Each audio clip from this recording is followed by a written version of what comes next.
Quand le Real Madrid est dans un bon jour, il vous écrase. Classico Real Barça, les compos probables. Si c'est la première fois que tu passes ici, je t'invite donc à t'abonner, c'est gratuit, ça prend 2 secondes et ça fait plaisir. Merci beaucoup à toi. À la veille de la réception du Real Madrid au Stade Balaído, Claudio Giralde, entraîneur du Celta de Vigo, s'est présenté devant les médias. Dans un début de saison correct pour le Celta Vigo, 9e de Liga avec 13 points, 4 victoires, un match nul et 4 défaites, les Galiciens reçoivent, dans le cadre de la 10e journée du championnat espagnol, le Real Madrid de Carlo Ancelotti contre qui ils n'ont plus gagné à Balaído depuis le 11 mai 2014, victoire 2-0 face au Real Madrid lors de la 37e journée de Liga.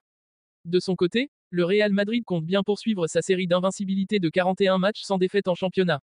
Si celle-ci reste intacte face au Celta, le Real pourrait ensuite tenter d'égaler le record de 43 matchs sans défaite du Barça, le samedi 26 octobre au Bernabéu face au FC Barcelone justement. Le Real Madrid doit aussi impérativement gagner face au Celta Vigo pour revenir à égalité de points avec les Catalans et ainsi mettre la pression au Barça qui jouera ce dimanche à 21h face au FC Séville. Place maintenant à la conférence de presse de l'entraîneur du Celta Vigo, Claudio Giralde González. Savez-vous qui sera le remplaçant d'Aspas? Je l'ai en tête mais je ne le dirai pas. En outre, nous ne pouvons même pas donner les convoqués précisément parce que nous allons attendre le recours d'Illet. Pensez-vous sérieusement qu'à 24 heures d'un match, c'est normal de ne pas savoir pas si un footballeur peut jouer ou non? Très bonne question. Non, évidemment. Que perd le Celta sans Aspas? C'est un joueur impossible à remplacer. Par le talent, la créativité et ce qu'il représente pour nous, mais nous avons d'autres ressources pour pouvoir rivaliser autrement contre le Real Madrid. Quel genre de match attendez-vous? Le Real Madrid est capable de tout faire, il a des ressources pour vous faire du mal en maîtrisant ou non le ballon, il est capable de défendre à différentes hauteurs du terrain avec un nombre de variables très difficiles à contrôler. Je sais ce que je veux qu'il se passe, ce qui va se passer est difficile à deviner. Ce qui est certain, c'est que nous ne voulons pas qu'il nous fasse courir, qu'il ne prenne pas de grands espaces, qu'il ne puisse pas trop casser les lignes de notre défense. Nous devons sortir de la première pression et être capables de dominer le ballon. En raison de l'absence d'Aspas et du potentiel du Real Madrid, est-ce la rencontre la plus casse-tête à préparer? Je me ronge assez le cerveau à tous les matchs. Si je devais en citer un, celui de Gérone. On a eu très peu de temps pour préparer ce match face à une équipe qui est si mobile. Le Real Madrid a eu le temps de le préparer, 2 semaines, et c'est une équipe que nous connaissons.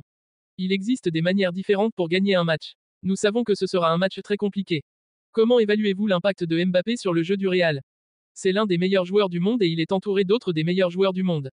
Vous devez vous rendre à l'évidence. C'est un joueur très difficile à arrêter, qui est bon dans les grands espaces mais aussi dans les espaces réduits. Il convient parfaitement à ce qu'est le Real Madrid en termes de maîtrise, des situations de transition, de course dans l'espace et dans le dos de la défense. Comme avec tous les autres joueurs du Real, nous devons le défendre collectivement. Êtes-vous plus préoccupé par la qualité ou le physique du Real Madrid? Les deux. Ils ont beaucoup de talents individuels dans le physique et la technique avec un niveau compétitif et une mentalité qui font la différence. Donc quand ils vont bien, ils vous écrasent, et quand ils ne sont pas là en apparence, ils peuvent vous blesser tout autant et vous battre en une action. Ils sont uniques au monde, et c'est pourquoi ils ont tant gagné, grâce à cette mentalité de pouvoir s'adapter au contexte. Cela vous motive-t-il plus de disputer un match contre le Real Madrid ou contre une équipe du milieu de tableau? J'ai 19 matchs, si je ne suis pas motivé par un match de première division, je devrais arrêter.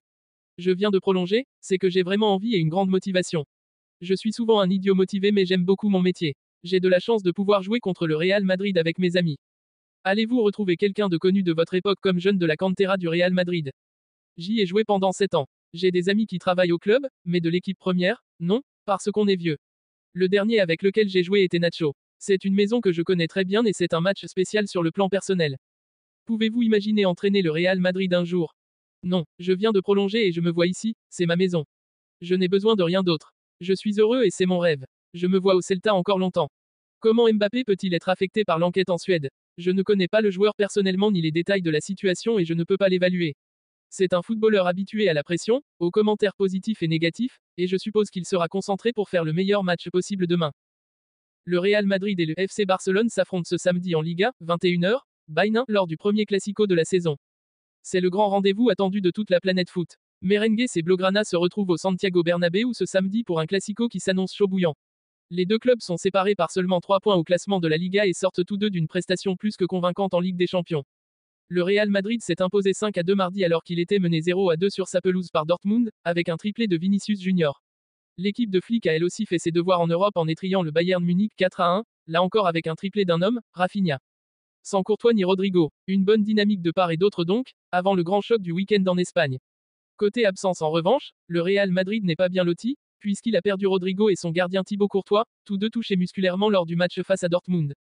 En l'absence du Brésilien, Carlo Ancelotti devrait donc très probablement revenir à un système avec 4 milieux de terrain, composé de Tchouaméni, Camavinga, Fede Valverde, Luka Modric et Jude Bellingham.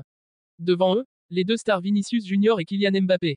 En défense, avec l'une dans les cages, l'entraîneur madrilène a la possibilité de titulariser une ligne de 4 inédite avec Militao à droite, Mendy à gauche et la paire Tchouaméni-Rudiger au centre.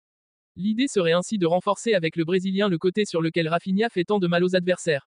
Mais aux dernières nouvelles, c'est plutôt Lucas Vazquez qui débutera comme latéral droit. Le FC Barcelone est lui au complet à l'exception de Ter Stegen et Bernal, et ira trouver sa motivation dans l'envie de mettre fin à cette série de clásicos perdus contre l'éternel rival, puisque les Catalans se sont inclinés à 3 reprises la saison dernière face aux Merengues.